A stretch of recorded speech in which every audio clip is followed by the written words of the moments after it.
Buenas tardes. Buenas tardes a cada uno de ustedes en esta conexión virtual. Bienvenidos, bienvenidas. Qué maravilloso poder estar reunidos por este medio desde Arica, Magallanes. Tenemos estudiantes, ¿no es cierto?, prácticamente desde Arica y también, ¿no es cierto?, hasta la parte sur, ¿no es cierto?, de nuestro país. Bueno, en mi calidad de director les doy a todos la más cordial bienvenida a esta reunión que nos convoca a todos quienes formamos parte de este instituto, de cierta forma para cumplir con la apertura de las actividades de los programas de magíster en política y de educación basada en competencias, política y gestión. Estos dos programas abordan lo que nosotros consideramos el núcleo, la base, ¿no es cierto?, de esta tarea educativa, que por un lado, ¿no es cierto?, es el diseño y el desarrollo de la evaluación de los procesos de enseñanza, que de cierta forma convoca el programa de educación basada en competencia, y por otro lado, todo lo que tiene que ver con la dirección y la gestión de los líderes escolares, que está asociado principalmente al programa de magíster en política y gestión educacional. Sabemos y estamos convencidos que nuestro instituto, ¿no es cierto?, es una unidad académica que está bien ponderada por la sociedad principalmente. Tenemos un régimen de funcionamiento, si bien es cierto, en estos últimos años hemos trabajado en lo principal a través, ¿no es cierto?, de la virtualidad. Tenemos ciertos niveles de satisfacción que nos dan, ¿no es cierto?, en lo principal ustedes primero. Y por lo mismo, ¿no es cierto?, estamos convencidos que nuestro trabajo, ¿no es cierto?, está cumpliendo de cierta forma con la satisfacción que nosotros hemos pensado que hemos podido ir desarrollando. Por lo tanto, le agradecemos infinitamente a todos, estimados estudiantes, con mucho agradecimiento que hayan decidido estudiar alguno de nuestros programas. En virtud de eso mismo y de ese mismo reconocimiento, hemos querido invitar a la doctora Pérez Navarro a inaugurar el trabajo de este año académico, que comienza con el objetivo de reflexionar sobre quizás sea uno de los eventos históricos más importantes de nuestro país, ¿no es cierto?, en la segunda mitad del siglo XX. Por lo mismo, gracias por acompañarnos, y voy a dejar al doctor Jorge Alarcón, quien va a presentar formalmente a nuestra expositora. Adelante, Jorge. Gracias. Muy buenas tardes a todos, a todas, a nuestros estudiantes, a los colegas profesores, naturalmente en particular a la profesora Camila Pérez Navarro. Me voy a permitir hacer una presentación de unos 2 a 3 minutos breve, en la que voy a comentar, digamos, en general, presentar, más bien, describir algunos elementos del trabajo de la profesora que va a compartir con nosotros ahora su enfoque sobre los temas relacionados a la relación entre el golpe de Estado y la educación. Como bien se decía previamente, en un año especialmente importante porque se cumplen 50 años de ese acontecimiento histórico que en gran medida cerró el siglo XX para el país y en gran medida también lo abrió como una gran temática que nos ha planteado diversos desafíos en diversos órdenes de la vida nacional. Y en un segundo momento quisiera comentar también muy brevemente algo acerca de lo que en general me parece ser lo que hace la profesora Pérez Navarro, que tiene que ver con el valor, la importancia, ¿no?, de la indagación histórica para la comprensión de los fenómenos generales de la vida y en particular para la comprensión de la naturaleza de los fenómenos educativos. Comienzo por lo primero entonces.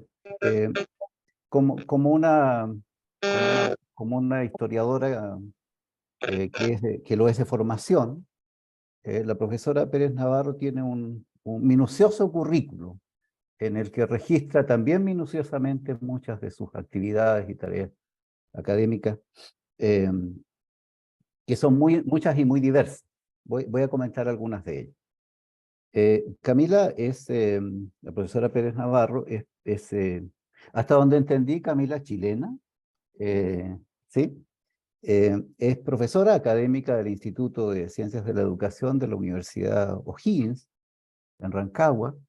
Aquí es nuestra universidad hermana por razones de cercanía geográfica y de carácter también, una universidad local, regional, digamos, al sur de Santiago. Es doctora en Ciencias de la Educación por la Pontificia Universidad Católica de Chile. Además de que originariamente hizo estudios de licenciatura en Historia y luego de magíster en Ciencias Sociales en la Universidad de Chile. Además de haber obtenido un magíster en Educación en la propia Pontificia Universidad Católica de Chile. Entre las muchas actividades de investigación que desarrolla la profesora actualmente, hasta este año, entiendo, ella es investigadora responsable de un proyecto Fondesit, cuyo título es Discursos, Prácticas y Transferencias Educacionales en la configuración y ocaso de la pedagogía ruralista chilena. Un trabajo que abarca, también supongo o asumo en una perspectiva histórica, desde 1928 a 1986. Además de ese proyecto del que es investigadora principal, la profesora Pérez Navarro ha participado como co-investigadora o como investigadora principal en otros tantos proyectos e iniciativas de investigación nacionales e internacionales, así como en actividades de difusión y vinculación con el medio, especialmente con instituciones que están concernidas, están interesadas por conservar y difundir el valor del patrimonio en cuanto, ¿no es cierto?, evidencia visible de nuestra historia. Asimismo, participa, como bien decía el profesor Daniel Reyes al comienzo, en asuntos relacionados con una revista fundada y dirigida por ella sobre historia de la educación, y ha evaluado proyectos de distinto nivel y orden en Chile y artículos de distinto nivel y orden en revistas nacionales y extranjeras, casi todas, hasta donde me fue posible observar, vinculadas a los temas de historia y educación. Seguramente se me escapan muchos detalles, pero el trabajo de la profesora Pérez Navarro es especialmente sugerente para quienes tuvimos, tenemos o proyectamos alguna idea de la naturaleza de la actividad académica y su contribución al desarrollo de un ámbito de la vida práctica, como es la educación, que en gran medida determina, ¿no?, nuestra experiencia general en la sociedad. A título de esto último, quisiera comentar brevemente un aspecto que no tiene más que el propósito de ser una especie de moto, una especie de motivo asociado al trabajo histórico, y que tiene que ver con un asunto específico de nuestra discusión educativa más reciente, vinculada con la cuestión del mérito como criterio de selección escolar. Y particularmente a propósito de eso quisiera comentar una cuestión relacionada con el asunto histórico. Brevemente, me tomo un segundo y se los comento, y enseguida damos la palabra para la presentación de la profesora Pérez Navarro.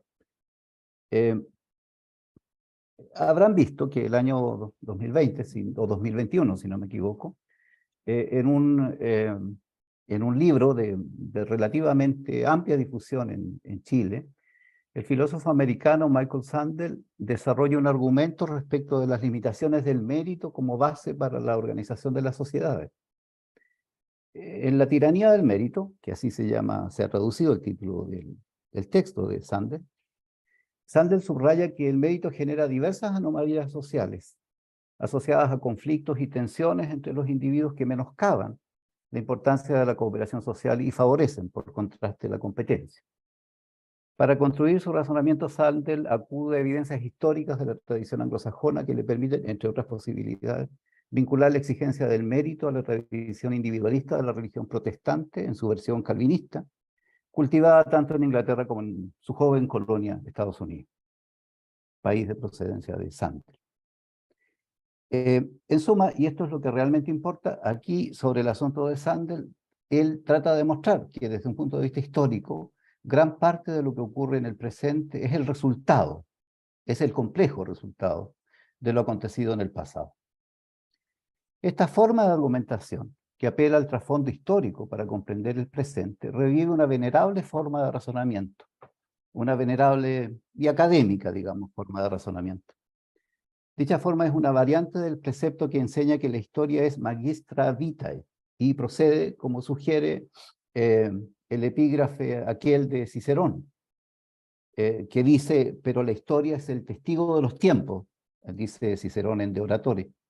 La historia es el testigo de los tiempos, la luz de la verdad, insiste, la vida de la memoria, la maestra de la vida, dice, magistra vitae, la noticia de la antigüedad.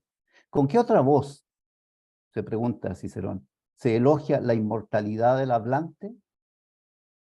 Por diversas causas, este precepto, el de la historia como maestra de vida, ha dejado de ser utilizado y ha conducido en algunos casos a olvidar el arduo proceso histórico que acostumbra a situar el presente en medio de los tortuosos procesos existenciales y los complejos entramados sociales que trazan nuestros orígenes.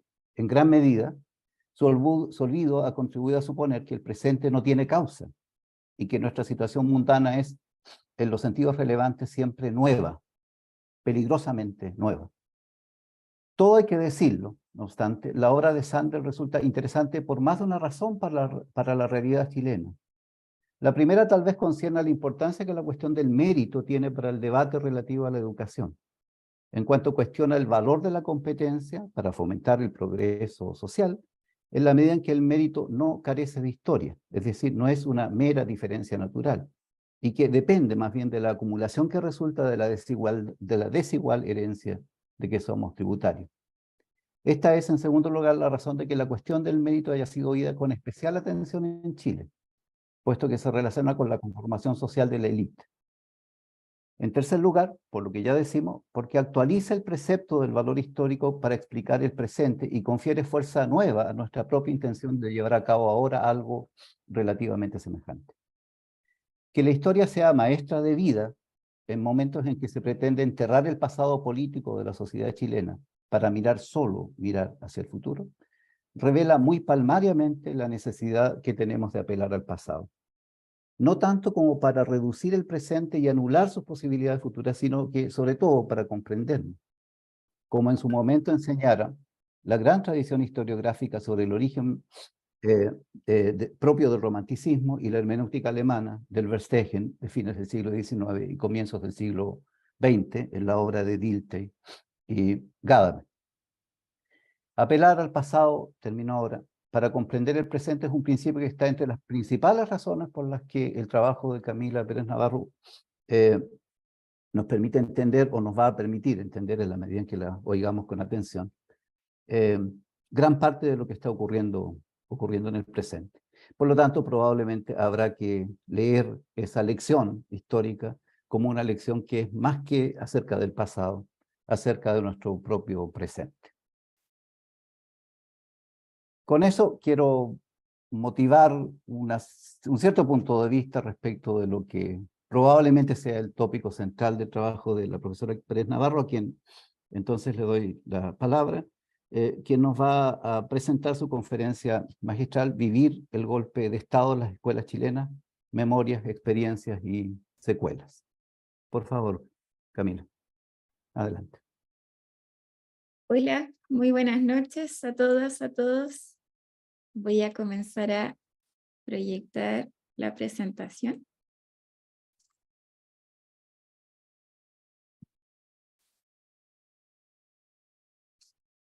¿Se ve, cierto? Perfectamente, Camila, sí. Súper. Bueno, en primer lugar, quiero decirles que para mí es un gusto estar acompañando y acá presentar mi investigación junto a ustedes. Es un honor estar en esta inauguración de año académico de la Universidad de Talca, de los programas de Magíster en Educación. Quiero agradecer especialmente a los profesores Nivaldo, Daniel, Jorge y a la profesora Moira. Quiero comenzar esta conferencia contándoles algo de lo que han sido mis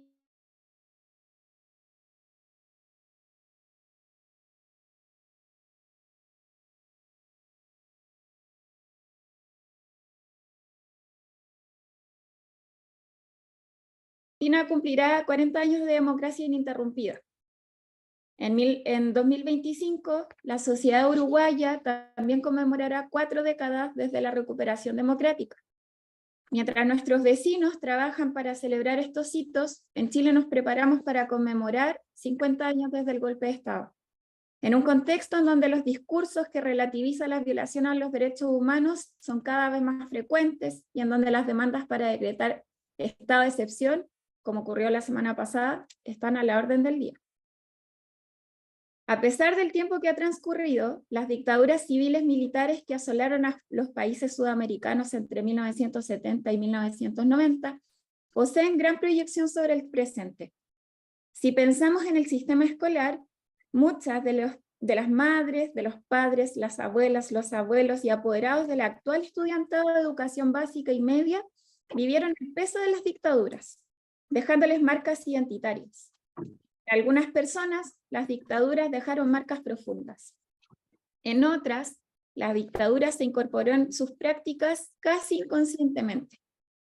Hoy más que nunca nos damos cuenta de que las dictaduras imprimieron huellas en la identidad colectiva de las sociedades, modificando sus relaciones con el Estado, transformando sus vínculos sociales y cambiando el modo de vida.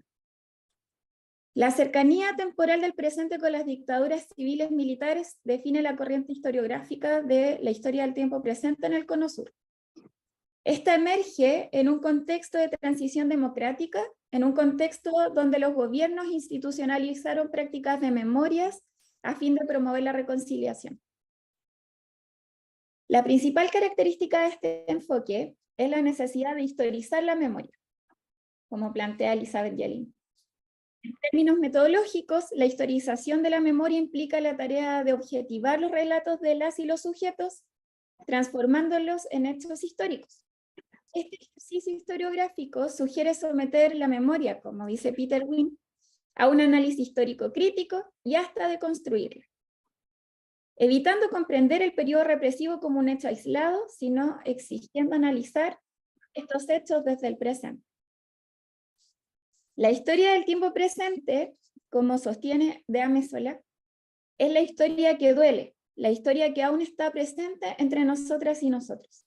Es el pasado que no pasa, el pasado presente, el pasado traumático, el pasado sensible, como plantean Funes y Jara. En esta charla, titulada Vivir el golpe de Estado en las escuelas chilenas, memorias, experiencias y secuelas, buscamos acercarnos a ese pasado sensible que dejó huellas profundas en el sistema escolar. Para acercarnos a esa historia hay variados caminos. Esta tarea ha llevado a historiadores e historiadoras a desarrollar investigaciones a partir de la aplicación de otras técnicas de producción de la información utilizadas en otros campos de las ciencias sociales, como es el caso de la historia oral. Los testimonios, las narrativas. Los testimonios orales permiten adentrarse en las memorias de los sujetos, muchas veces muy traumáticas e imposibles de relatar. y dar cuenta de los silencios que posee la documentación oficial, sobre todo en países como en Chile, en donde muchos documentos fueron destruidos. Las dictaduras civiles militares que asolaron a los países del Cono Sur controlaron fuertemente el sistema educativo. Disponemos de muchísima documentación que muestra cómo la aplicación de políticas educativas tendientes a transformar el sistema fue acompañada de la implementación de medidas que intervinieron en la vida cotidiana escolar. Estas legitimaron el autoritarismo histórico de las relaciones pedagógicas, potenciando una serie de dispositivos disciplinarios tendientes a ejercer el control de los estudiantes, profesores y apoderados. Pusieron término a un proceso reformista que venía implementándose desde mediados de la década de 1960, orientado a renovar los métodos de enseñanza, modernizar las prácticas pedagógicas, construir relaciones pedagógicas más democráticas y menos jerárquicas. En esta charla nos adentraremos en las múltiples consecuencias que tuvo el golpe de Estado en la vida cotidiana escolar, a partir de 3 claves analíticas que forman parte del título de esta charla: memorias, experiencias y secuelas. Por este motivo, el contenido de mi exposición estará cargado de relatos de maestras y maestros que vivieron aquel 11 de septiembre del 73. Estructuré la presentación en torno a 5 golpes que, a mi juicio, recibió más fuertemente la escuela chilena. Como se darán cuenta, partiré por el golpe más inmediato al sistema escolar para terminar con un golpe que se proyecta hasta la actualidad. Primer golpe: suspensión de la celebración. Martes 11 de septiembre de 1973. Como era tradición desde 1943, en las escuelas chilenas debía celebrarse el Día del Maestro, en conmemoración de la fecha que recordaba la muerte del político y educacionista sanjuanino Domingo Faustino Sarmiento, fundador de las escuelas normales en Chile y Argentina. Para reconocer a las maestras y maestros que cumplían 30 años de servicio, el Ministerio de Educación Pública había organizado una gran jornada en el Teatro Municipal de Santiago, al finalizar el día. En esta ceremonia se reconocería a estos profesores que cumplían 30 años de servicio. La atención de los días previos obligó a suspender esta ceremonia. Los relatos de maestras y maestros en torno al golpe de Estado emergen casi naturalmente cuando se les pregunta por sus trayectorias. Hayan sido profesores de escuelas o liceos urbanos o rurales, fiscales o particulares, el recuerdo brota y se hace manifiesto. Memoria 1. Profesor de un liceo coeducacional de Graneros. Cito: el centro de padres del liceo, el día del profesor, el 11 de septiembre, nos hacía un gran desayuno. Todos los alumnos llegaban a la hora de clases en la mañana, se hacía un acto y después del acto los alumnos se iban. Y después venía un desayuno que era ovíparo, con tortas, con sándwich y con pasteles, con empanadas, con todo lo que puedas imaginar de una comunidad agradecida de sus profesores. Obviamente, como había varios folcloristas ahí, se formaba una tremenda fiesta y se formaba una orquesta. En eso estábamos, celebrando, bailando cueca, cantando, y llega alguien. Oye, estamos bombardeando La Moneda, prendan la televisión. Bueno, y fuimos a ver, y efectivamente, ahí, en vivo y en directo, el bombardeo de La Moneda. No recuerdo bien la hora, serían como las 10 de la mañana, calculo. Golpe de Estado. El director dice: váyanse para su casa, colegas, quédense en la casa. Reunión urgente del comité coordinador. Así que pasadita a las 10 de la mañana, todos a la casa. Y nos quedamos con el director viendo las estrategias, viendo lo que íbamos a hacer. Y en la noche vienen los bandos, los famosos bandos. Daban miedo los famosos bandos. Eran terroríficos los bandos. Y la forma como lo decían era como la guerra. Nunca imaginé que un ser humano pudiera hablarles a sus compatriotas de esa manera. Parecían gángsteres. 4 gángsteres ahí hablándole a su familia.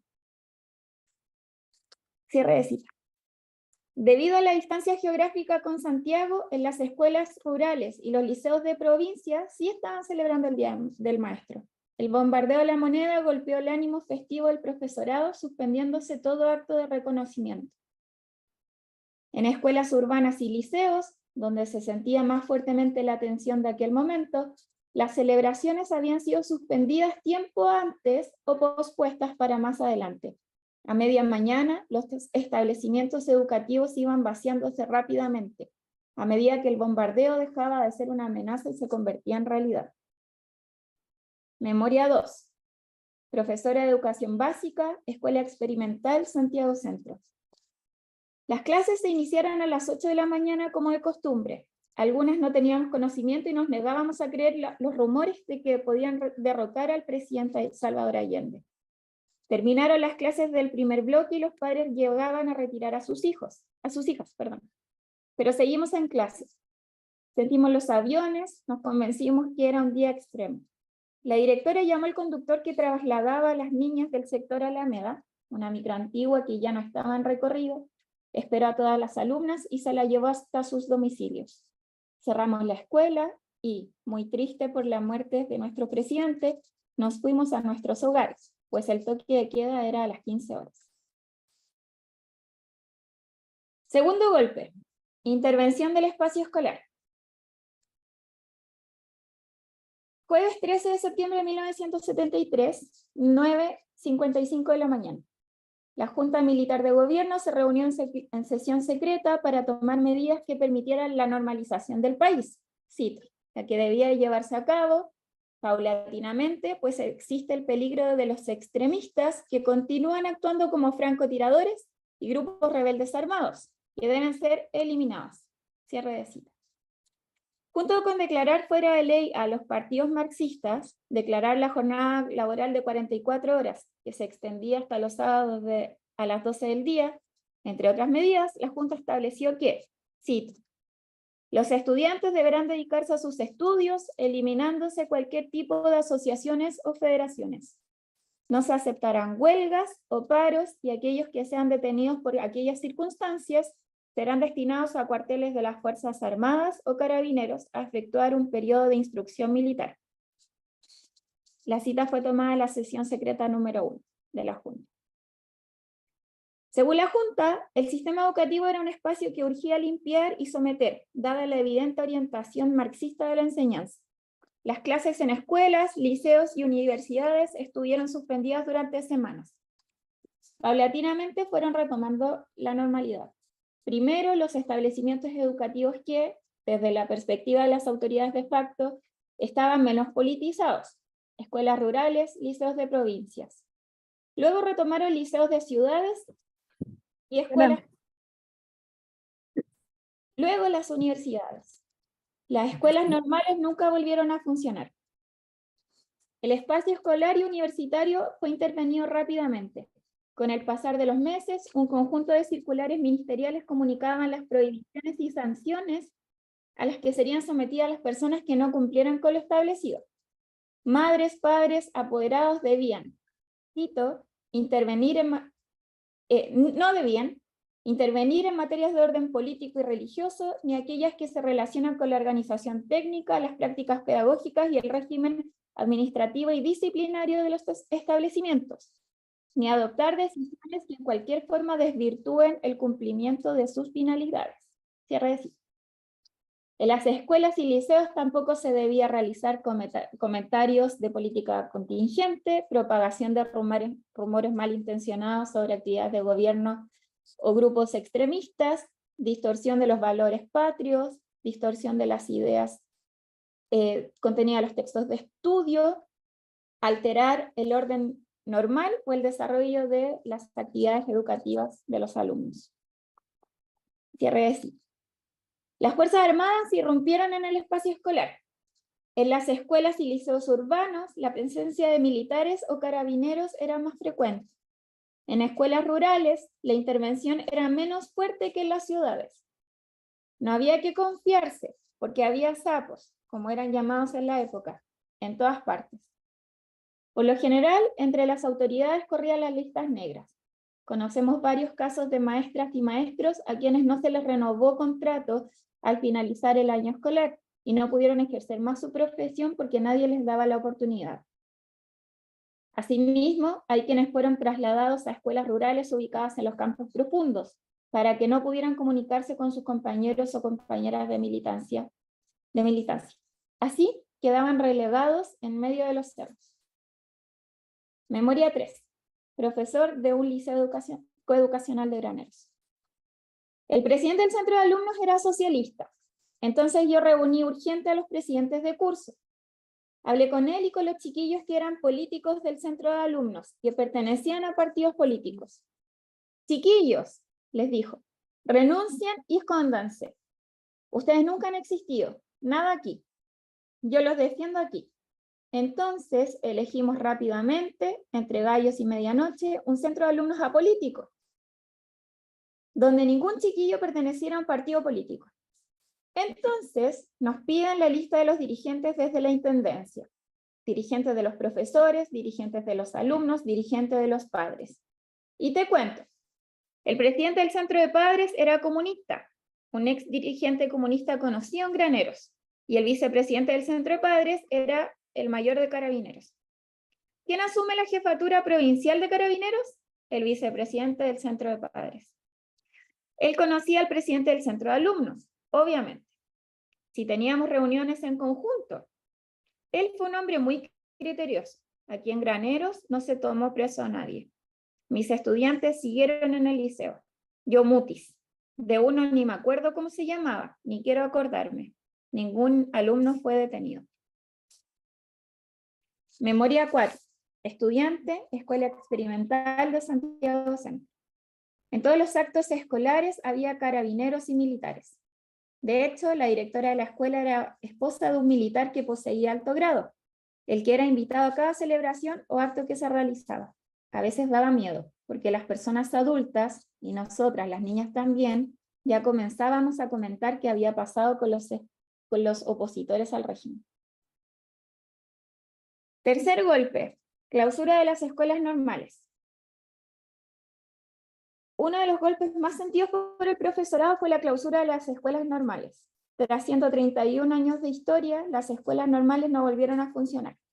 El 30 de octubre del 73, en sesión secreta, la Junta Militar recibió en audiencia al ministro de Educación, un contraalmirante, quien informó, cito, sobre la caótica y viciada situación en todo aspecto de las escuelas normales, las que, en su juicio, deben ser declaradas en reorganización.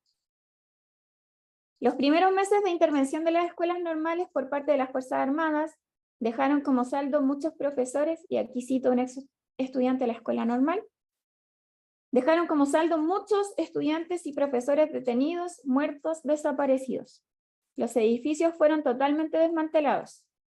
El decreto ley 179, promulgado el 10 de diciembre del 73, la Junta Militar declaró la enseñanza normal chilena en estado de reorganización.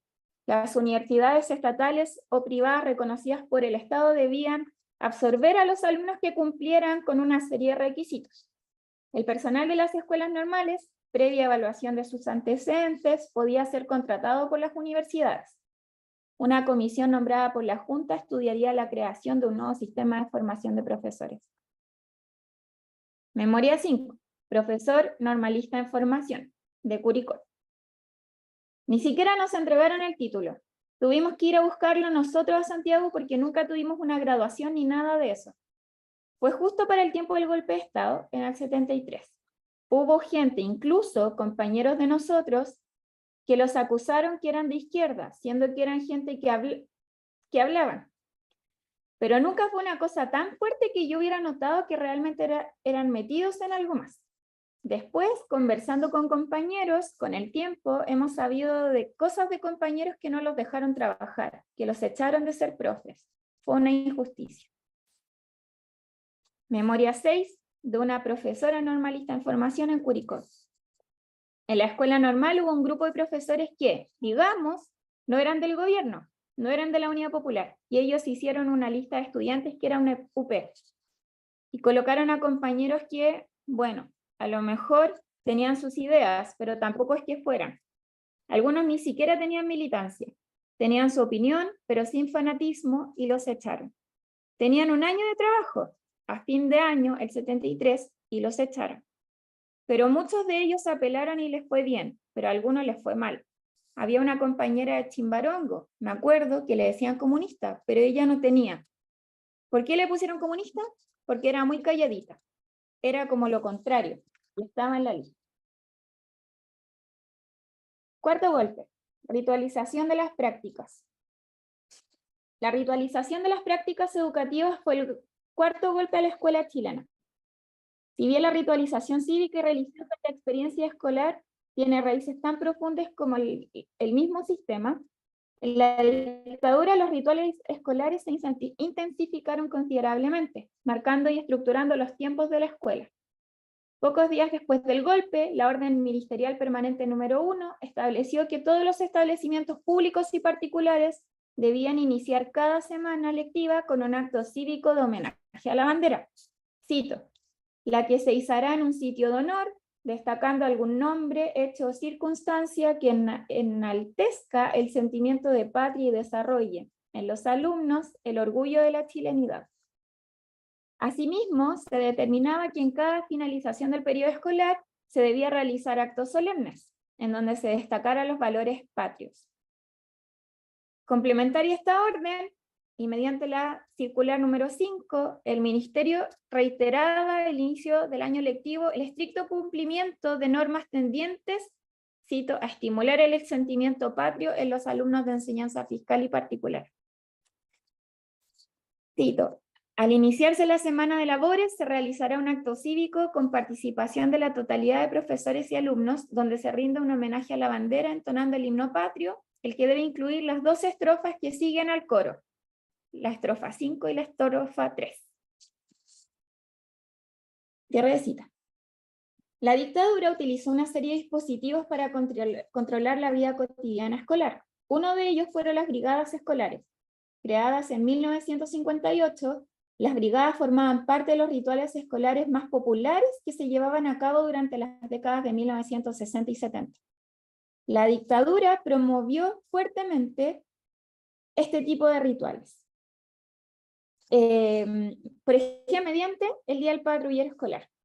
Luego, con la firma de un convenio entre Carabineros y el Ministerio de Educación. Si bien el objetivo de las brigadas era la educación en tránsito y seguridad escolar, rápidamente estas se convirtieron en un mecanismo de control. Memoria 7. Estudiante, Escuela Experimental de Santiago. Pertenecer a la brigada escolar te hacía importante. Tenías el control sobre tus compañeras, a quienes vigilabas en representación de los profesores e inspectores. Llevar puesto el uniforme de la brigada te entregaba poder, te daba la facultad de acusar a tus compañeras si incurrían en alguna falta. Memoria 8. Colegio particular subvencionado gratuito en Santiago. Casi siempre teníamos que hacer actos nosotros. Por ser para el 18 de septiembre teníamos que hacer la cuestión esa del natalicio de Bernardo Higgins, el 21 de mayo de Arturo Prat. Teníamos que hacer teatro nosotros en el mismo colegio. El himno nacional teníamos que cantarlo nosotros todos los días, en la mañana y en la tarde cuando salíamos del colegio. Lo cantábamos en el patio. En la sala, cuando uno entraba del recreo, nos decía la monja, se van a quedar tranquilas, que vamos a cantar el himno del colegio más el himno nacional. Y nosotras teníamos que estar calladitas. La que no cantaba el himno nacional, la forraban el varillazo en las piernas. Así que teníamos que cantarlo por fuerza, que se escuchara. Quinto y último golpe, fin del Estado docente. El último gran golpe a la escuela chilena, y el más duradero, fue el fin del Estado docente. Chile, al igual que otros países de la región, poseía una gran tradición estatista en materia educativa. Durante 130 años, el Estado administró, reguló, orientó y financió la educación escolar y universitaria. La Junta Militar decidió reducir el rol del Estado al mínimo nivel. Los colaboradores civiles de la dictadura desmantelaron estructuralmente el Estado docente para luego introducir principios de mercado en educación. En sesión secreta de la Junta Militar, a inicios del año 74, se planteaba, cito, dentro de las políticas para erradicar la extrema pobreza, nosotros vislumbramos 3 grandes áreas. La primera de ellas es reasignar los recursos que el Estado hoy está gastando en el área social. Se está gastando una considerable cantidad de recursos en todo lo que es educación directa, alimentación escolar, nutrición, atención de párvulos. Cierre de cita. No me detendré en las consecuencias que tuvo aquella decisión. Casi 20 años de movimiento estudiantil y protesta social han evidenciado los innumerables problemas que trajo el proceso de municipalización y privatización de la educación chilena. Solo quiero demostrar, a través de los siguientes relatos, cómo esto afectó al profesorado. Memoria 9, profesor del Liceo Industrial de Rancagua. Yo me inicié el 14 de mayo de 1973.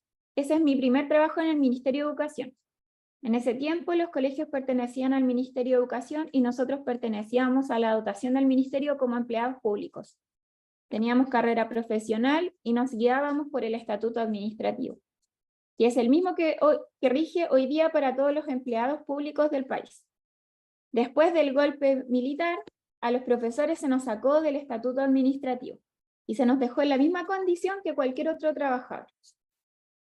Memoria 10, profesor normalista de una escuela rural en Placilla. Mira, ese proceso fue muy complicado porque había un temor muy grande de que te iban a despedir. Si tú no te ibas a una AFP, si no firmabas el cambio, te iban a echar. Era el comentario. Y todo el mundo tenía ese trabajo, esa profesión, y por lo tanto habrá que cambiarse. Eso se hizo el año 81. En septiembre quedamos todos despedidos y estuvimos un mes sin contrato y sin nada, y pasamos a ser municipalizados. Ya el Ministerio Central, el Ministerio de Educación, ya no. Fue peor todavía, porque acá no contaban ni con los recursos, ni con la tecnología, ni con nada. Y empiezan a aparecer los colegios callampas, los particulares por todos lados. En cada cuadra encontrabas uno. Y empieza la matrícula a bajar.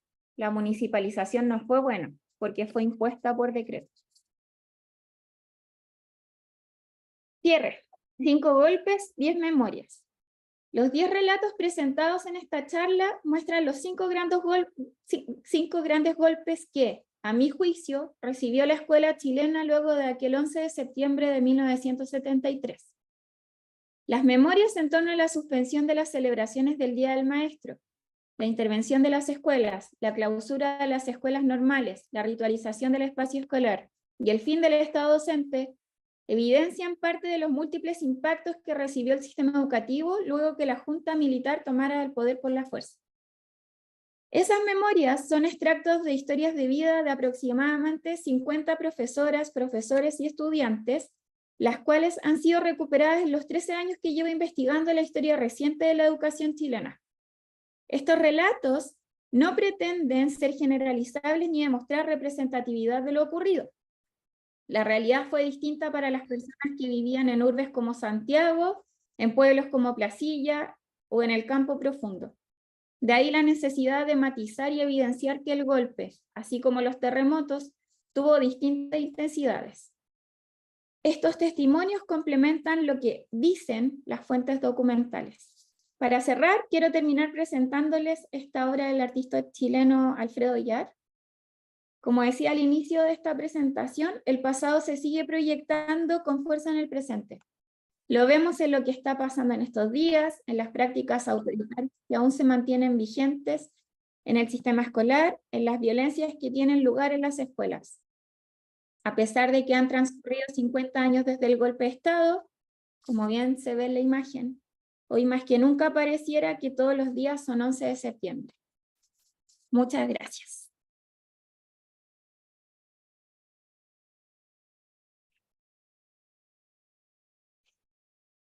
Gracias, Camila. Iniciamos entonces la ronda de consulta o preguntas a la audiencia, a nuestra académica invitada. Como hemos anunciado, las preguntas se podrán efectuar por escrito en el chat de Zoom y las comunicaremos a la profesora.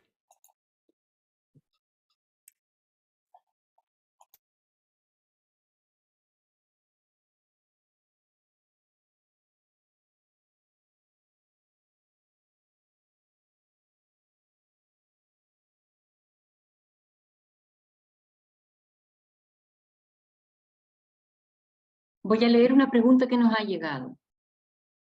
Camila, a juicio de la profesora Camila, dice, ¿por qué a pesar del paso de los distintos gobiernos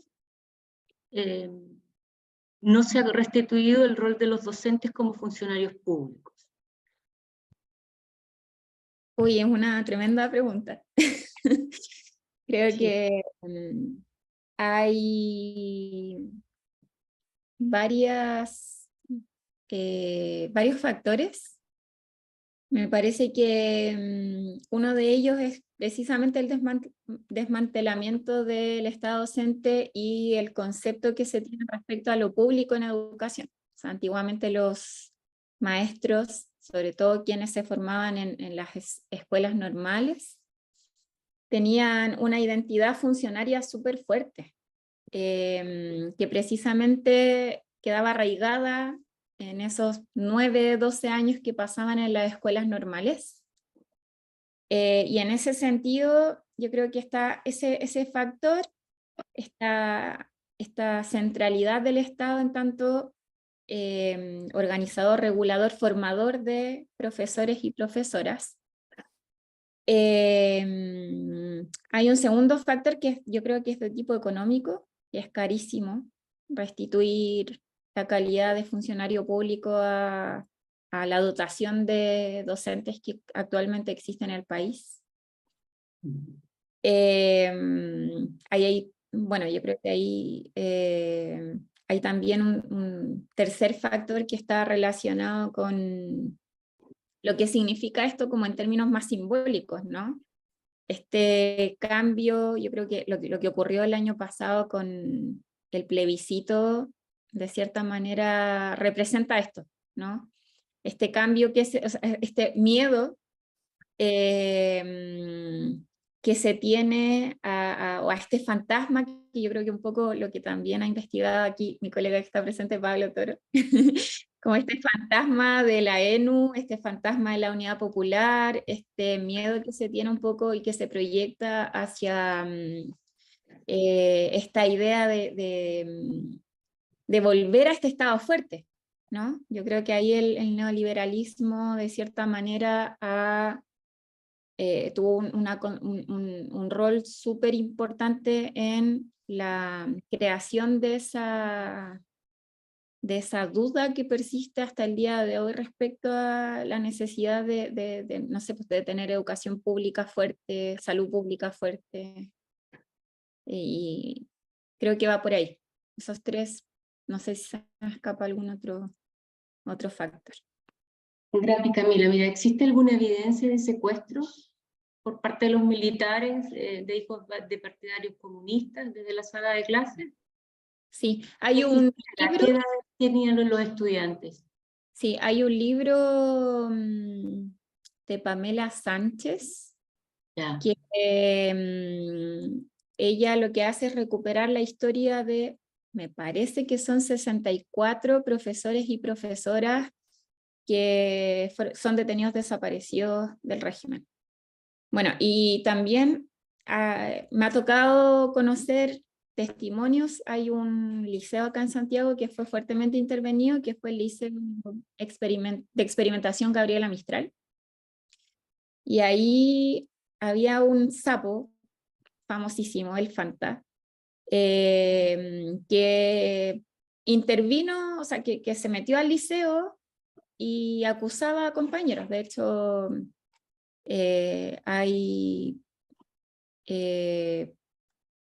hay historias como bien conocidas de personas que eran cercanas a la comunidad estudiantil del Gabriela Mistral, bueno, que hasta hoy están desaparecidos, y que eran antiguos dirigentes del MIR.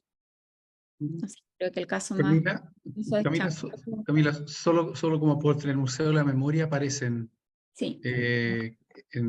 Claramente, ¿no es cierto?, algunos profesores. Tal cual. No me recuerdo en este momento, pero están. Sí, están.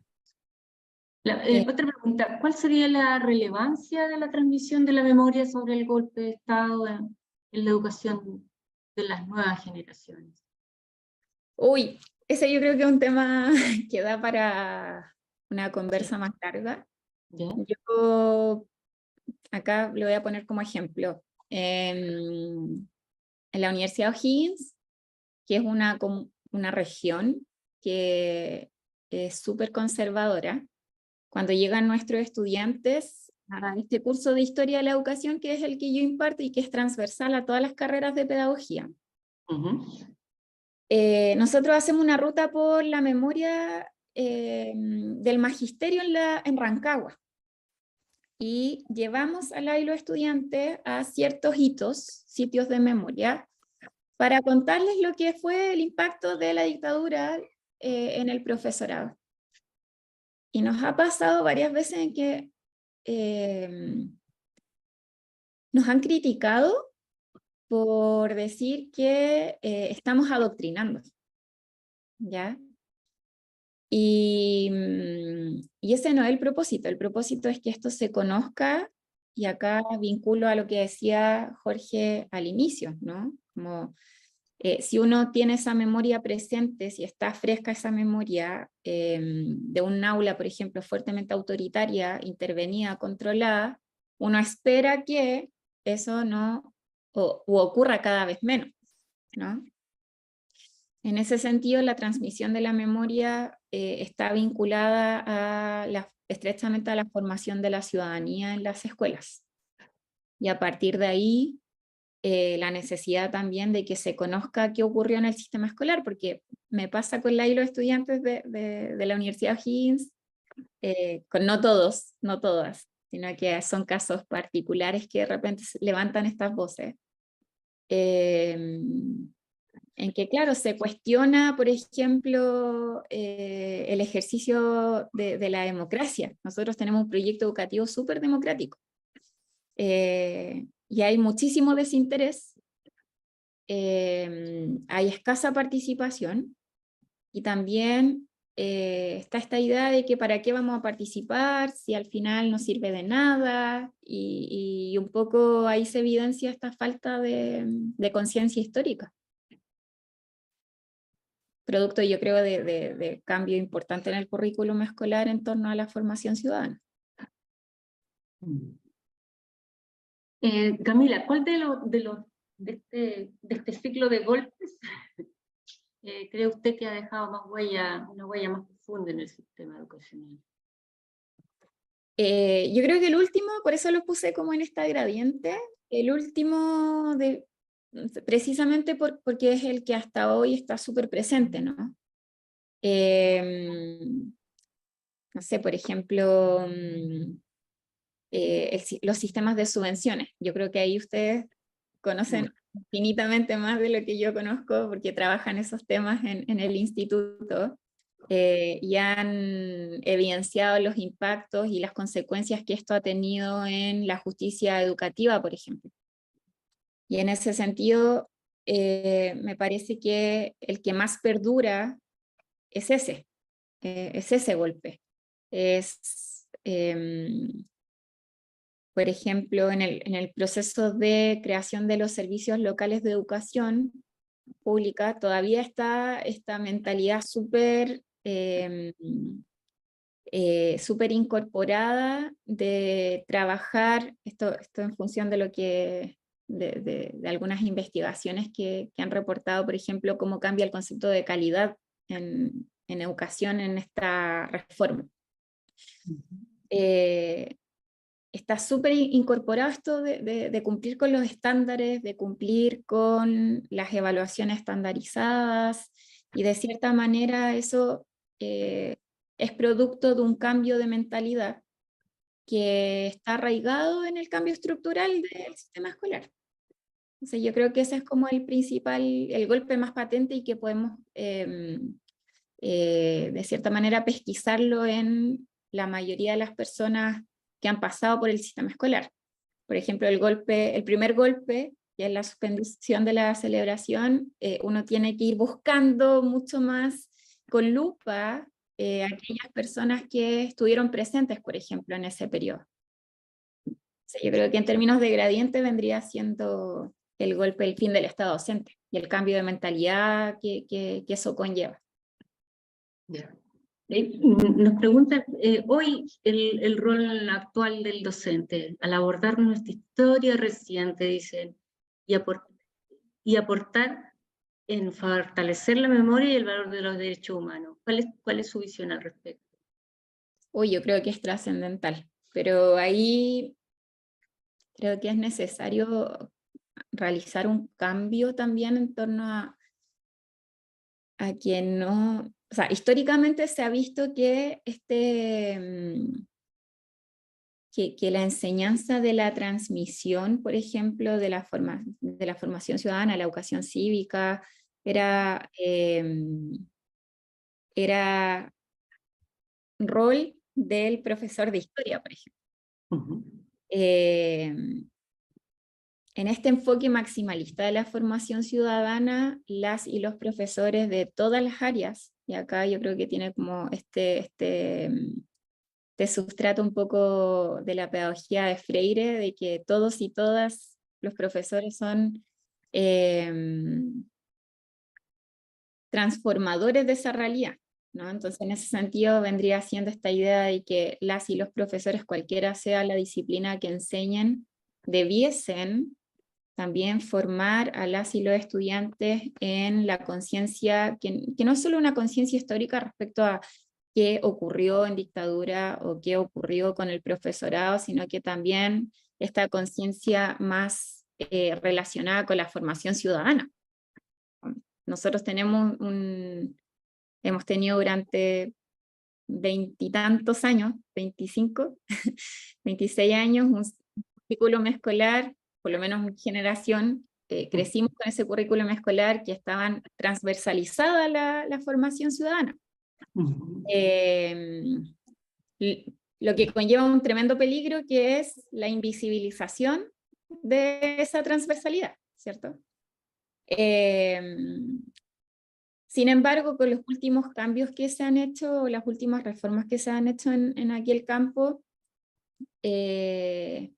creo que se mantienen estas dos visiones, ¿no? O sea, el profesor o profesora, cualquiera sea su formación, debiese contribuir al desarrollo de estas habilidades ciudadanas, y también, en particular, el profesor o profesora de historia y de ciencias sociales, ¿no? Entonces yo creo que es un rol que es bien fundamental sobre todo cómo vamos a proyectar el sistema escolar en las próximas décadas. Creo que lo que ocurrió el año pasado con el plebiscito nos deja una tarea que es bien importante. Sí, hay un estudiante que pregunta qué elementos podrían recogerse para contribuir a la educación del presente. Tal vez usted ya lo ha contestado en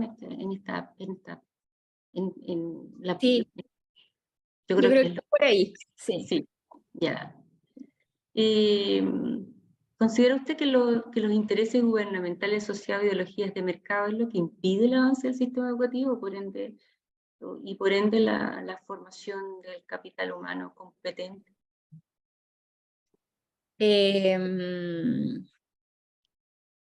Yo creo que, a ver, la estoy leyendo bien. O sea, sí, yo creo que hay yo creo que hay un aspecto importante en considerar, lo que con un colega, con Carmelo Galeotto, llamamos estos valores que están como neoliberalizados en uno en un artículo que publicamos hace un par de años atrás.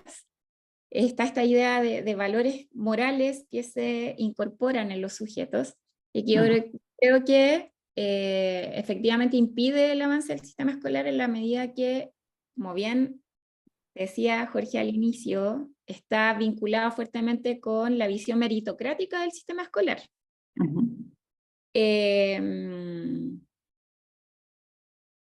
No sé, por ejemplo, está esta idea de una justicia social, una justicia educativa que sea mucho más profunda, que sea mucho más democrática, pero ocurre que el sistema escolar, aun cuando han pasado 8 años de esta reforma que comenzó a cimentar estos primeros pilares para ir en esa dirección, la gente sigue segregándose, ¿sí? Pero por un tema yo creo que ahí hay algo mucho más profundo en torno a que no están las condiciones para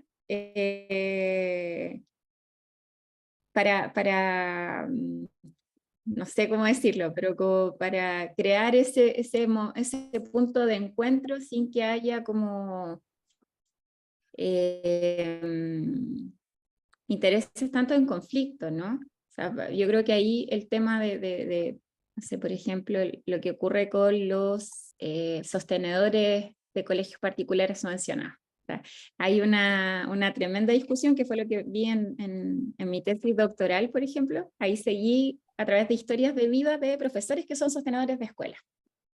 Y claro, era interesante porque muchos de ellos y de ellas consideraban que sus escuelas contribuían a la justicia social, a la equidad, que eran particulares subvencionadas gratuitas algunas de ellas, otras tenían financiamiento compartido, y declaraban, sí, nosotros queremos que el espacio escolar sea democrático, que no haya más diferencia entre clases sociales y eso se represente en que no haya tanta diferencia en el acceso a las escuelas particulares subvencionadas.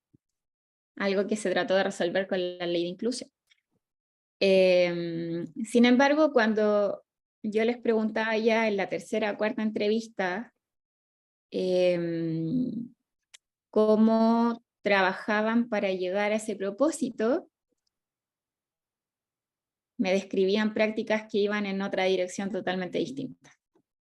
Entonces, yo creo que ahí es algo que de cierta manera todos tenemos súper incorporado. O sea, yo creo que ese es como el gran éxito que tuvo el neoliberalismo, que nos incorporó esta lógica que era bien distinta a lo que ocurría durante los 130 años de Estado docente. Yo creo que ahí lo que dijo Jorge sobre el mérito es un tema que hay que considerar. Aquí hay lo estás leyendo tú, pero es de Pablo Toro Blanco. Felicitaciones, Camila, y el instituto. Podría referirte a los procesos de depuración de los textos escolares que se produjo en los meses posteriores al golpe. ¿Has tenido oportunidad de encontrar testimonios acerca de cómo impactó esto, si lo hizo en la docencia? Sí, ahí este es un tema que ha trabajado Pablo, y yo creo que de manera muy, muy interesante y que se podría complementar con lo que yo he encontrado a partir de los testimonios. Yeah. Sí, efectivamente, los procesos de depuración de los textos escolares se produjo, o sea, hubo un recorte importante el año 74 del currículum escolar de las áreas de historia, de filosofía, de ciencias sociales.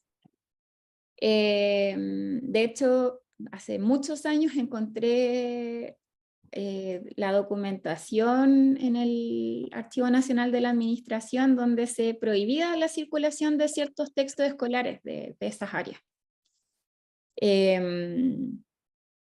Y claro, circularon textos que finalmente, o se distribuían textos que efectivamente cumplían con este recorte del currículum escolar que se hizo primero el año 74 y luego el 80.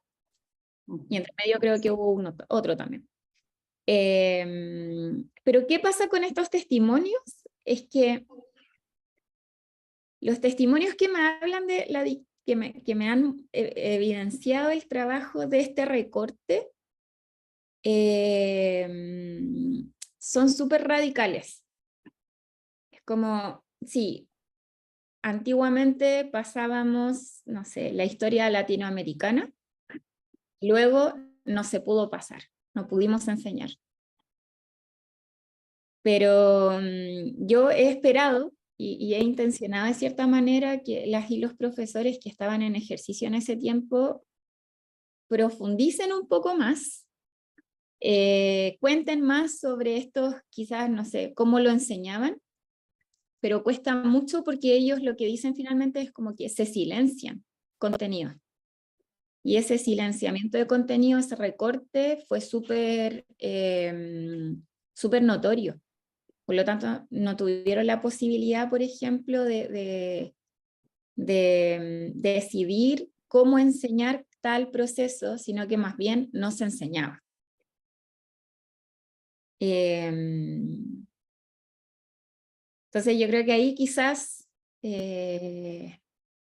sea interesante continuar trabajando en esa línea en la medida que quizás profesores de liceos más, yo me imagino, de liceos más emblemáticos o de liceos de capitales provinciales que hubiesen tenido como más acceso a textos, por ejemplo, puedan recordar mucho más nítidamente qué ocurría, porque claro, pasaba también que hubo una baja durante la dictadura, una baja súper importante en la cantidad de textos distribuidos, o sea, en comparación de lo que ocurría en el periodo de la Unidad Popular. El material de enseñanza en la Unidad Popular se distribuyó en niveles nunca antes vistos y luego hay este descenso, esta caída en torno a la cantidad de textos. Por lo tanto, en los sectores que generalmente yo hago estas investigaciones, sobre todo en los últimos años que ha sido concentrado en los sectores rurales, se dejó de trabajar con textos escolares. Entonces quizás sea interesante ahí intencionar esa búsqueda entre los liceos mucho más emblemáticos tradicionales. Que existen o porque deben haberlos quemado. Claro, igual circulan. Ahí cuesta encontrar, pero ¿Qué sí. nivel de importancia le da al negacionismo que rodea la dictadura en la imposibilidad de realizar mejoras educativas?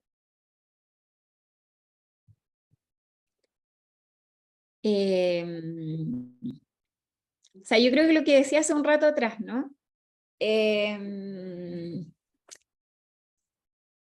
Yo creo que lo que ha ocurrido últimamente, sobre todo como en esta arremetida posterior al plebiscito de septiembre del año pasado, ha puesto en jaque de cierta manera la realización de mejora en el sistema escolar, porque siempre está como presente este susto, este miedo, este fantasma que es, por ejemplo, la propuesta de constitución, que es que a mí siempre me recuerda lo que ha investigado Pablo respecto como al fantasma de la ENU, que fue lo que dije antes. Porque quedó al menos yo lo veo en la formación de futuros profesores y profesoras, en que quedó esta sensación de que hay temas que, y esto fue la semana posterior al golpe, fue tremendo quienes estábamos haciendo clases de historia, porque pasó que claro, que la victoria del rechazo finalmente como que determinó que habían ciertos temas que no se podían volver a discutir en las aulas.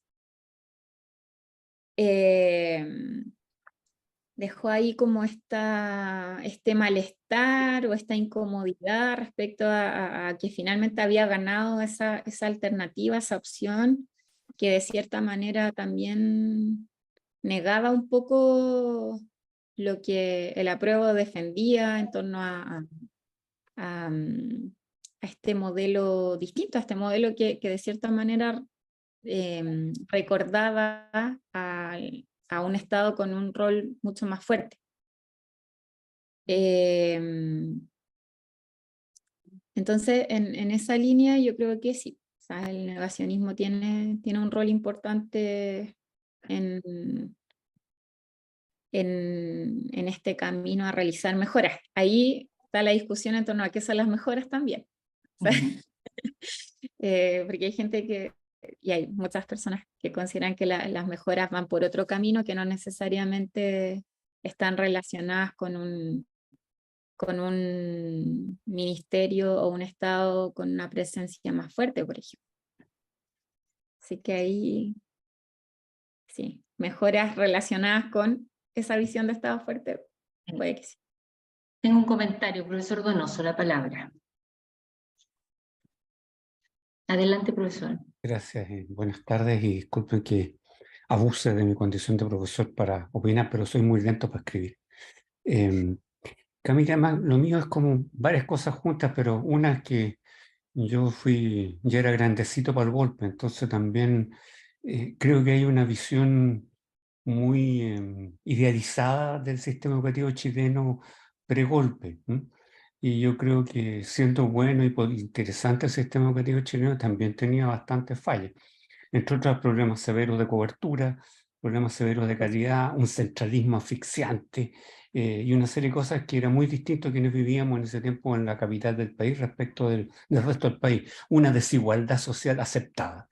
Pero no voy un poco a plantear este punto porque también creo que, y quizás puede ser duro lo que voy a decir, pero no es mi intención decirlo así, también creo que en la visión de algunos del neoliberalismo, y consta que yo no soy neoliberalista, hay un negacionismo también. Hay un atribuir que todo el neoliberalismo, en todas sus dimensiones y en todas sus facetas, es negativo, lo cual me parece que también es peligroso porque hay algunas, primero el neoliberalismo tiene matices, y segundo, ni todo lo anterior era tan bueno, ni todo lo nuevo tan malo. Con lo cual no quiere decir que yo no esté de acuerdo, por favor, con que no hayan cambios sustantivos en este plano. Pero noto que hay una atribución al currículum, son varias cosas saltadas, por eso, por favor, no hay una atribución como que el currículum es el gran culpable de las cosas. Y el currículum es ejecutado por profesores.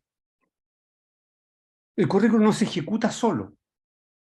Entonces, aquí hay un tema que los profesores de Chile, creo, no hemos visto claramente cuál ha sido nuestro rol y nuestro papel como ejecutores de este currículum, y que seguimos creyendo, y eso es lo que a mí más me preocupa, que una nueva asignatura como formación ciudadana va a formar ciudadanos y no los va a formar. Porque la formación ciudadana es un fenómeno práctico. Y hemos tenido 30 y tantos años de democracia para haber practicado en las escuelas formas de elección de los dirigentes democráticas y muchas otras cosas que no se han hecho mucho, no por culpa del currículum, ni por culpa de las normas, sino que porque nosotros, los profesores, no las hemos implementado. Entonces, pensar que porque ahora yo voy a tener nociones de Estado distinto y nociones de derecho, voy a practicar los derechos distintos, es un ejemplo tan tonto, siempre pongo este, es como pensar que la gente que fuma, que sabe que le hace mal, sigue fumando pese a que sabe que le hace mal. Por lo tanto, no basta saber algo. La clave es practicarlo. Entonces, en ese practicar, siento que los profesores estamos al debe. No es que yo quiera salir en defensa de los establecimientos particulares subvencionados para nada. Eso, he trabajado en el instituto por 30 años en todo el tema, más de 30 años, el tema público. Pero sí lo que quiero señalar es que cuando los profesores de Chile le hacen huelga a los estudiantes más pobres de Chile. Postergan a los estudiantes más pobres de Chile. Y al final, ¿en qué ha terminado la huelga? En deterioro de la calidad de la educación pública y en cada vez menos estudiantes y en cada vez se pone en duda si las huelgas son para defender una legítima causa o un gremialismo extremo. Entonces, ahí hay un tema que a mí me gustaría, y no es por favor que tú le hagas cargo, estoy conversando con todos un poco a la vez, o sea, no creo que... Y es que creo que los profesores hemos sido muy benevolentes en nuestra crítica, muy sobredimensionados en que el currículum es el gran culpable, nosotros somos víctimas de él, y creo que hemos visto poco nuestro accionar en cuestiones tan claras como desarrollar el pensamiento crítico en los estudiantes, que se podía hacer. Porque si no se hubiese podido hacer, jamás todavía tendríamos la dictadura.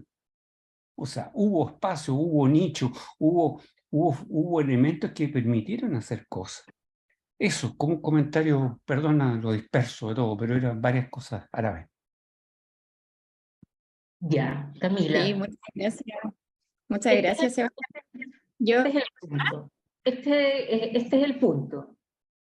Necesito que contestes esta última pregunta, por favor. ¿Hasta qué punto es probable que el establecimiento de un régimen autoritario en Chile actualmente y qué tan representada está la educación autoritaria en el currículum escolar histórico del país?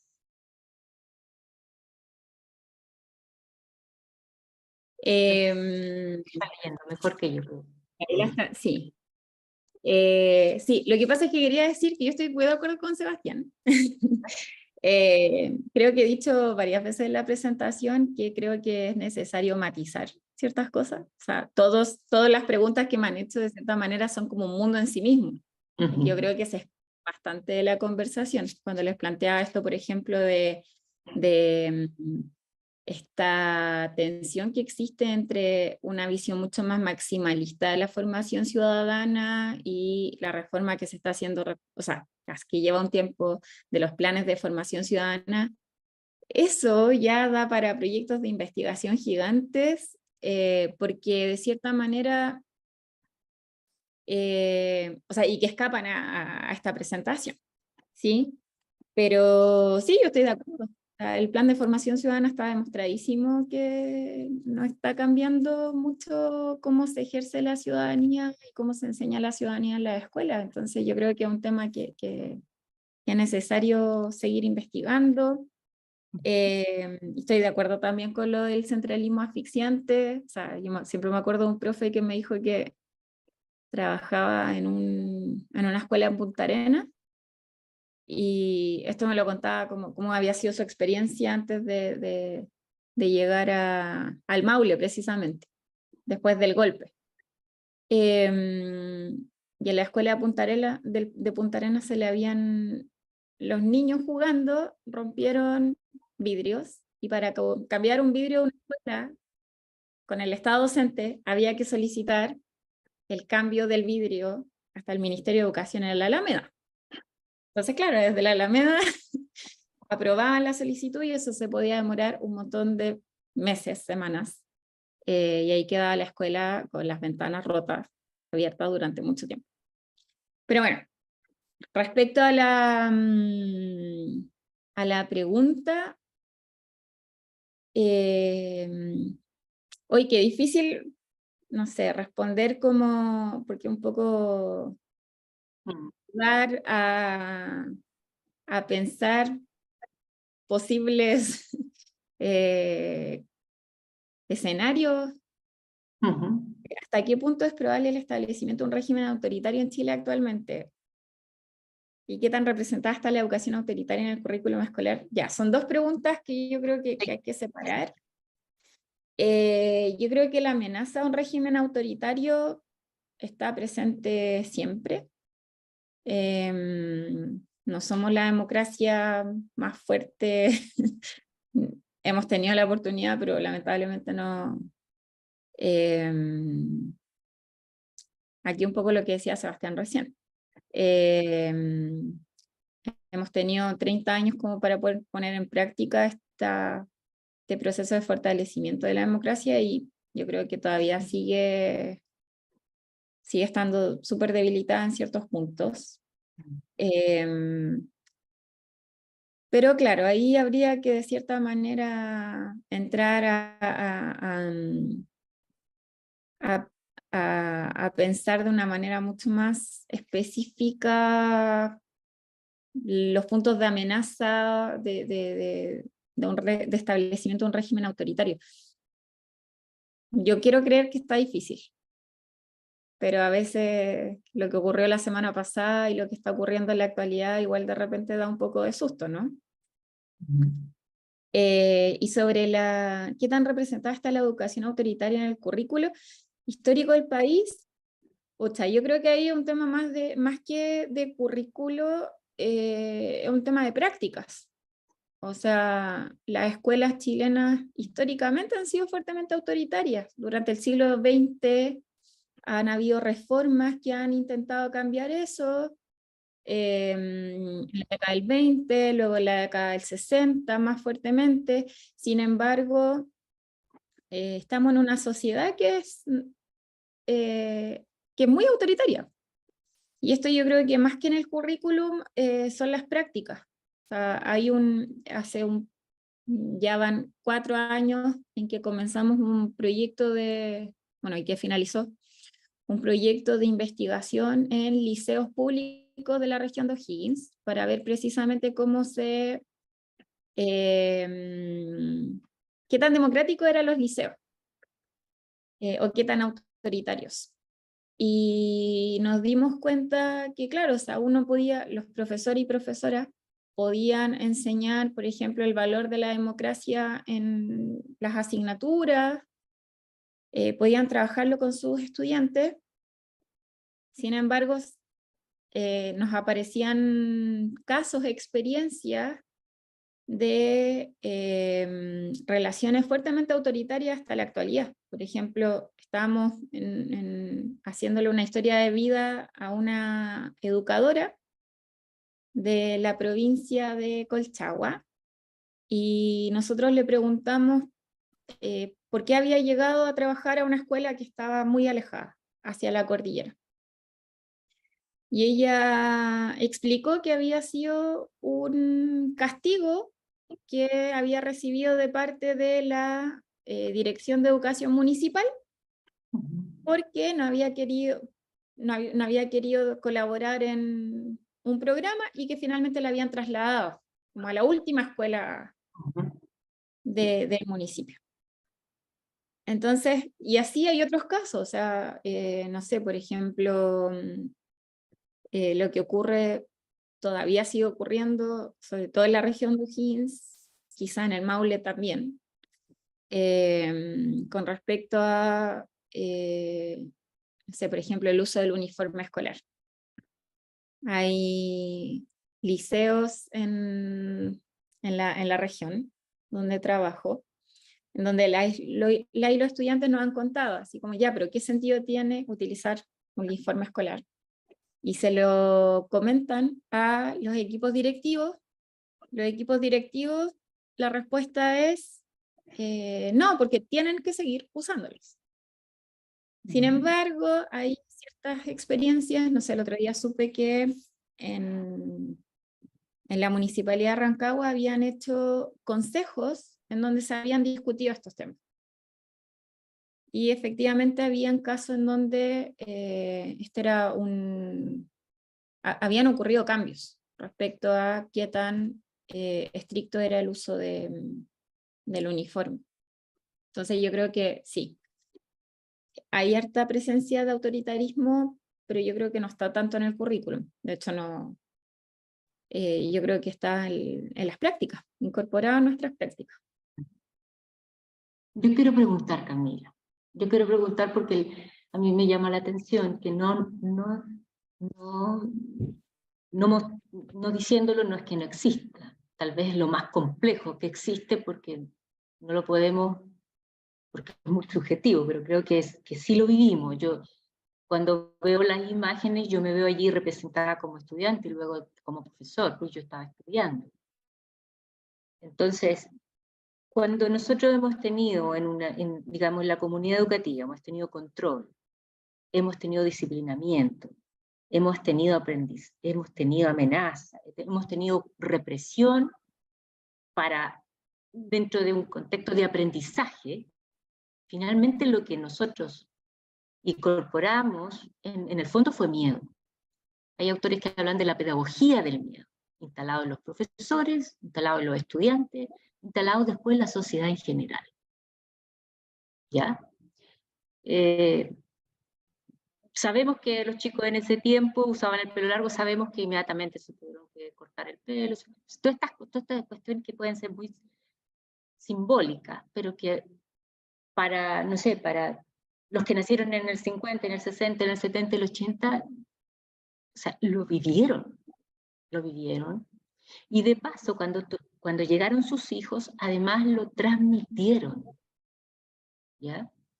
Transmitieron que no hay que opinar, Entonces el miedo es un tema que es muy potente en las instituciones educativas. O sea, yo creo que se ha estudiado que en este periodo, en el periodo de dictadura, fue el sector educativo, en particular la universidad y las escuelas y los liceos, fueron los lugares de mayor represión. Entonces, y no es un romanticismo, o sea, yo creo que existió. O sea, nosotros desaparecieron académicos ahí, y bueno, en la escuela sí hubo gente militares que entraban y se llevaban estudiantes. Eso ocurrió. En el liceo donde estaba yo ocurrió. Y que hasta ahora los estudiantes se recuerdan y cómo entraron, y todos pueden tener 60 años, 60 y tantos años, y se recuerdan de eso. Por eso quiero decir que, aunque usted no lo plantea así, pero el miedo es como el golpe transversal, o sea, está ahí, sistemáticamente. Y sistemáticamente cada vez que nosotros vamos a hacer algo, vamos a decir algo, hay un recuerdo de esto, hay un recuerdo, ¿ya? la existencia del miedo nosotros la vivimos en plenitud, lamentablemente, quiero decir, porque creo que otras generaciones han tenido otra vida. Después de los 90 han tenido otra vida, ¿cierto? Quiero que algo me diga sobre eso, por favor. Bueno, lo que cuentas yo creo que es algo a lo que me enfrento siempre cuando comienzo con una historia de vida o cuando comienzo entrevistando a profesores o profesora o estudiantes. Y claro, o sea, yo creo que me parece súper potente como este concepto del silencio. O sea, el efecto que trae el silenciamiento en las prácticas genera esta sensación, esta emoción de miedo, de incertidumbre, y eso es súper transversal en los relatos.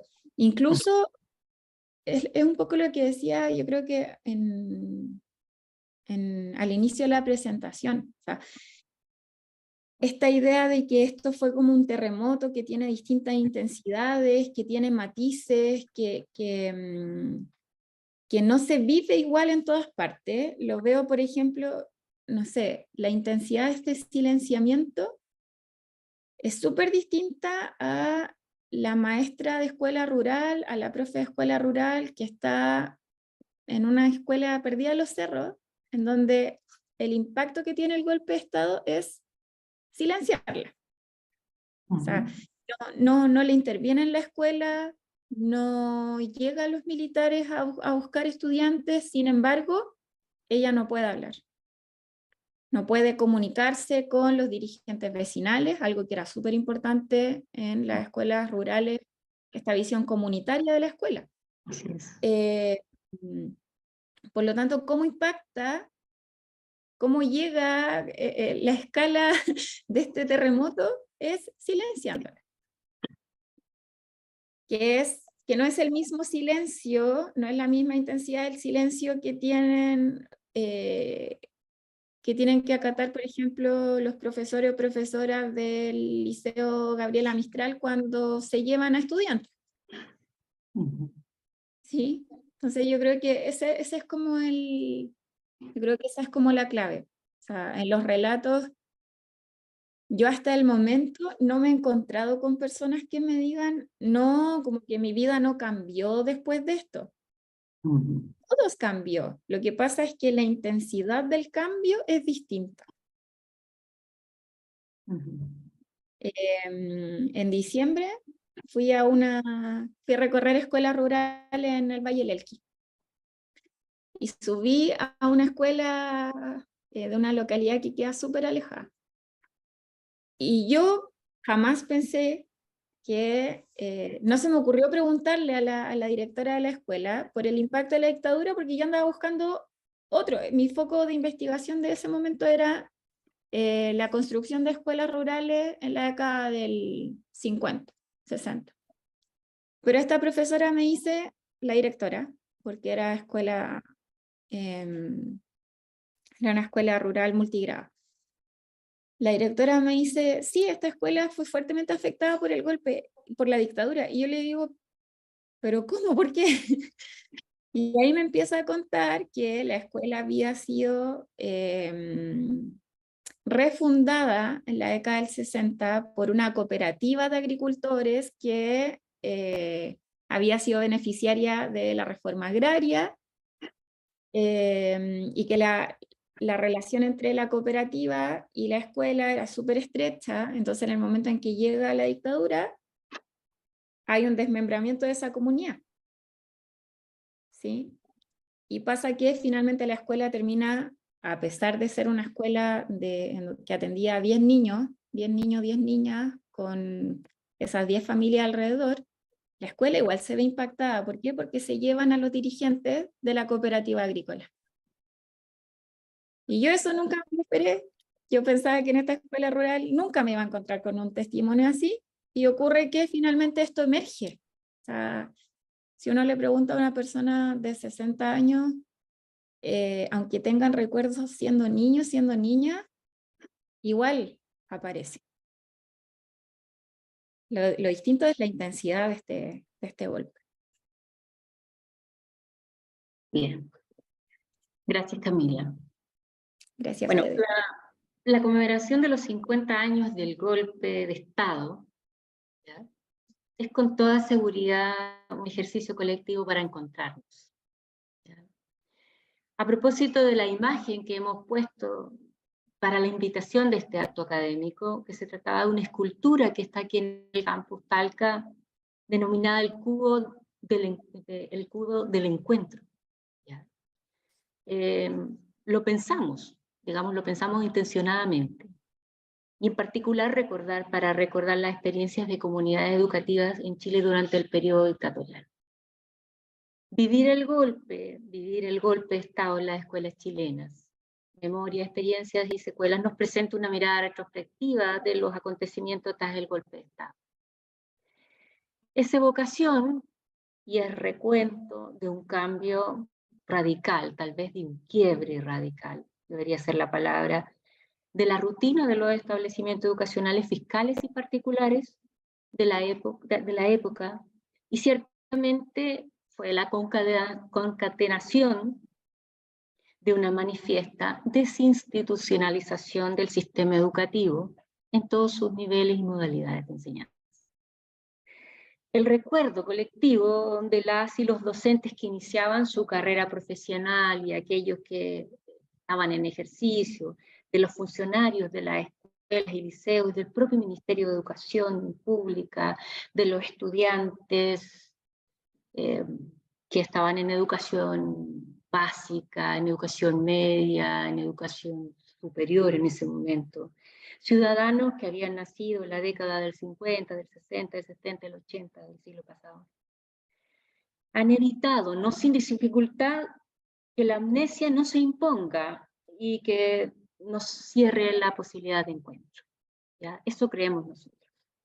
Te agradecemos, Camila, la profundidad y el sentido de su exposición, como también su generosidad, ¿ya?, para compartirnos un ciclo de memoria histórica educativa chilena para nuestra comunidad universitaria, en especial para los estudiantes de posgrado del Instituto de Investigación y Desarrollo Educacional adscrito a la Facultad de Educación de la Facultad de Ciencia y Educación de la Universidad Católica. Gracias a todos por acompañarnos y que tengan muy buenas noches. Muchas gracias.